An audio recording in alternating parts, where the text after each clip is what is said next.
આ એકદમ દુઃખદ ઘટનાની તપાસ ગુનાની તપાસ રાજકોટ શહેર પોલીસ કરી રહી છે અને સમગ્ર બનાવ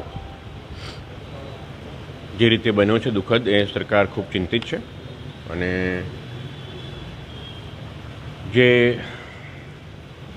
વ્યક્તિઓના મોત થયા છે દુઃખદ જેમના પરિવારે એમના વ્યક્તિઓને ગુમાવ્યા છે એની પૂરી સંવેદના અમારી છે અને એના માટે આ ઘણા વિશાળ ફલક પર વિસ્તરેલી તપાસ છે જેમાં અલગ અલગ એજન્સીઓ સંકળાયેલી છે એટલા માટે આની તપાસ ખૂબ જ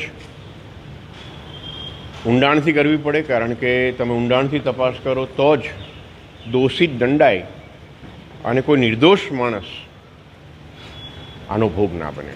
આપણે એ પણ ધ્યાન રાખવું પડે, બહુ કાળજીપૂર્વક તપાસ કરવી જરૂરી છે. જે લોકો દોષિત હોય એને જ સજા મળે અને નિર્દોષ માણસ સજા ન પામે. એના માટે અમે કાળજીપૂર્વક ઝીણવટથી ઊંડાણપૂર્વક તપાસ કરી રહ્યા છીએ. Thank you. અત્યાર સુધી કેટલી લોકોની ટોટલ પૂછપરછ?